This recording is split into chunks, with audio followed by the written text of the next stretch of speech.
آپ نے اکثر عمران خان کو اپنی تقریروں میں میر جعفر اور میر صادق کا ذکر کرتے سنا ہوگا، لیکن کیا آپ جانتے ہیں کہ میر صادق اور میر جعفر کون تھے اور کیوں یہ دونوں تلخ تاریخی علامت بن چکے ہیں؟ 2011 میں ریکورڈک کیس کی سنوائی کے دوران سپریم کورٹ کے جسٹس خلیل الرحمان رمدے نے ایک ایسا فکر انگیز فقرہ بولا جو ہماری تاریخ کی سب سے زیادہ دکھتی ہوئی رگ ہے، ہماری ناکامیوں اور شکستوں کا بنیادی سبب ہے، اور ہندوستان میں مسلمانوں کے دور حکومت کے حوالے سے نہ صرف ایک تلخ حقیقت ہے بلکہ شرمناک تاریخی علامت بھی ہے۔ یہ کہنے کی ضرورت نہیں کہ صرف تلخ ترین حقیقتیں ہی علامتیں بنتی ہیں، اور پھر یہ کہ حالات بدلنے کے ساتھ ساتھ علامتوں کے روپ بھی بدلتے رہتے ہیں۔ ریکورڈک سونے اور تانبے کا ایک ایسا ذخیرہ ہے جو ہماری معاشی زندگی میں انقلاب لا سکتا ہے، اور جسے اگر احتیاط سے استعمال کیا جائے تو ہم IMF کی غلامی سے بھی نجات حاصل کر سکتے ہیں۔ ریکورڈک کی اہمیت کے بارے میں ہم آپ کو ایک علیحدہ ویڈیو میں آگاہ کریں گے۔ فی الحال ہم دیکھتے ہیں کہ جسٹس رمدے نے ایسے کیا تاریخی الفاظ اس کیس کی سنوائی کے دوران بولے تھے۔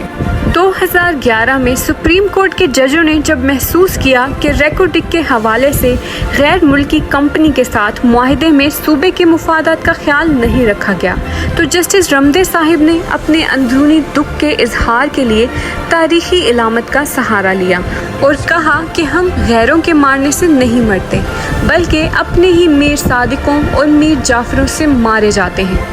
تاریخ اپنے دامن میں وفا اور بے وفائی، خدمت اور دھوکہ دہی کی ہر قسم کی علامتیں محفوظ رکھتی ہے، لیکن بعض کردار ایسا فیصلہ کن وار کرتے ہیں کہ وہ ہمیشہ کے لیے شرمناک علامت بن کر رہ جاتے ہیں۔ کچھ یہی حال ہماری تاریخ کے ان دو کرداروں کا ہے جن کے بارے میں ہماری نوجوان نسلیں تقریباً لا علم ہیں۔ اس سے مجھے یہ خیال آیا کہ ان 2-2.5 صدی پرانی علامتوں کے کردار کی تھوڑی سی وضاحت بھی ضروری ہے، اور یہ کہنا بھی ضروری ہے کہ ہر وہ شخص جو قومی مفاد کو روندتا، قومی رازوں کو فروخت کرتا، قومی خزانے کو لوٹتا اور ملک و قوم سے بے وفائی کرتا ہے، وہ اپنی اپنی جگہ پر میر صادق اور میر جعفر ہی ہے، اور یہی وجہ ہے کہ جسٹس رمدے کو اس سٹیج پر دونوں میر یاد آئے۔ میں جب بھی اپنی 17ویں 18ویں صدی کی تاریخ پڑھتی ہوں تو مجھے ہمیشہ یہ خیال آتا ہے کہ ہندوستان میں مسلمانوں کے 2 تاریخی کرداروں یا 2 میروں نے اپنی قومی تاریخ بدل کر رکھ دی۔ اسی لیے 1971 میں پاکستان کو توڑنے والے کرداروں کو بھی میر صادق و جعفر سے تشبیہ دی جاتی ہے، کیونکہ انہوں نے پاکستان کا نقشہ ہی بدل کر رکھ دیا۔ پس منظر کے طور پر یاد رکھیں کہ بنگال کو اکبر بادشاہ کے دور میں 1592 میں مغیلہ سلطنت کا حصہ بنایا گیا تھا۔ مغیلہ سلطنت کمزور ہوئی تو کئی صوبے آزاد ہو گئے جن میں بنگال بھی شامل تھا۔ سراج الدولہ 24 برس کی عمر میں اپنے دادا علی وردی خان کے انتقال کے بعد 1756 میں بنگال کی گدی پر بیٹھا۔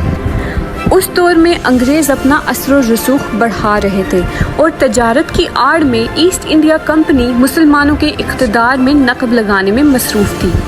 اول تو انگریزوں نے نواب کی منظوری کے بغیر اپنے تجارتی مراکز کے ارد گرد قلعے بنا لیے تھے، دوم وہ سراج الدولہ کے مخالفوں کی حمایت کر رہے تھے، اور سوم انہوں نے تجارتی مراعات سے ناجائز فائدے اٹھانا شروع کر دیے تھے، جن کے سبب نواب نے حملہ کر کے کلکتہ پر قبضہ کر لیا۔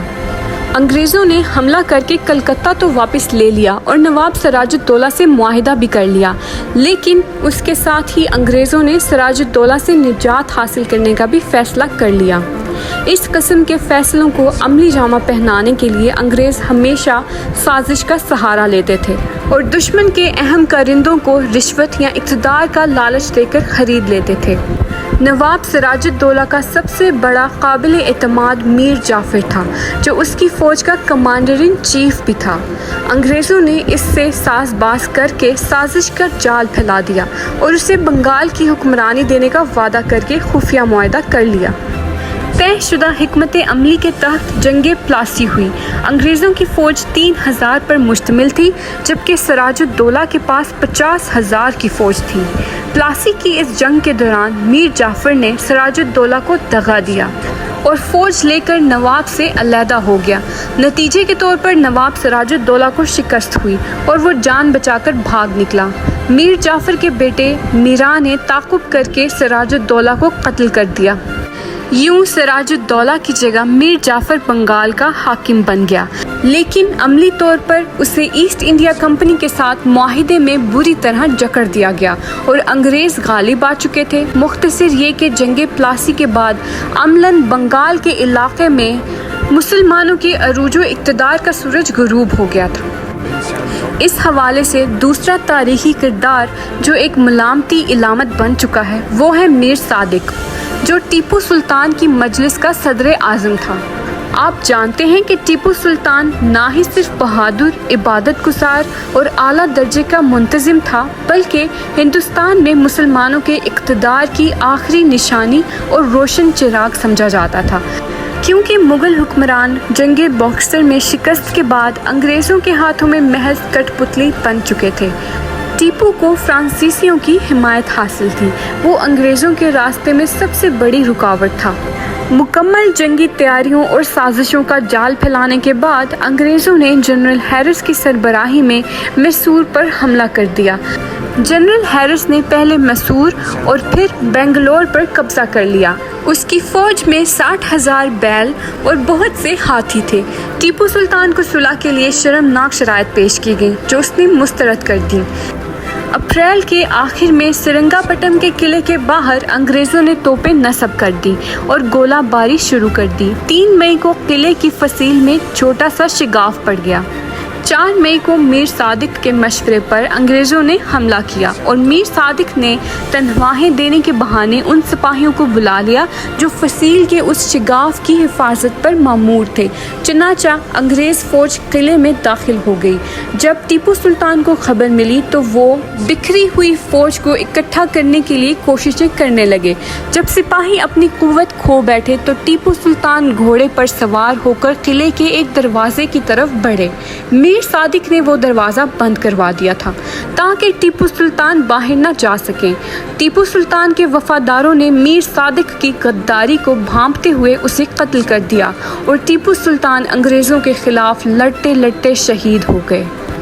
یوں ٹیپو سلطان شیر کی ایک دن کی زندگی گیدڑ کی 1000 سالہ زندگی سے بہتر ہے کہہ کر شہادت کے اعلیٰ درجے پر فائز ہو گیا اور میر صادق عبرت کی علامت بن کر تاریخ میں ہمیشہ کے لیے محفوظ ہو گیا۔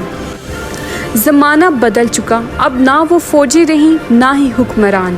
نئے حالات کے تقاضوں کے مطابق ہر وہ شخص میر جعفر و میر صادق ہے جو ملکی مفادات کا سودا کرتا ہے، قومی راز بیچتا ہے، خزانہ لوٹتا ہے اور ملک کو نقصان پہنچاتا ہے اور قوم سے بے وفائی کرتا ہے۔ موجودہ ملکی حالات کا جائزہ لیتے ہوئے آپ خود اس بات کا فیصلہ کریں کہ وہ کون لوگ ہیں جو پاکستان میں میر جعفر اور میر صادق کا کردار ادا کر رہے ہیں اور بیرونی قوتوں کے ساتھ مل کر اب تک پاکستان کو غلامی کی زنجیروں میں جکڑے ہوئے ہیں۔ ایسی مزید معلوماتی ویڈیوز کے لیے چینل کو سبسکرائب ضرور کیجیے گا۔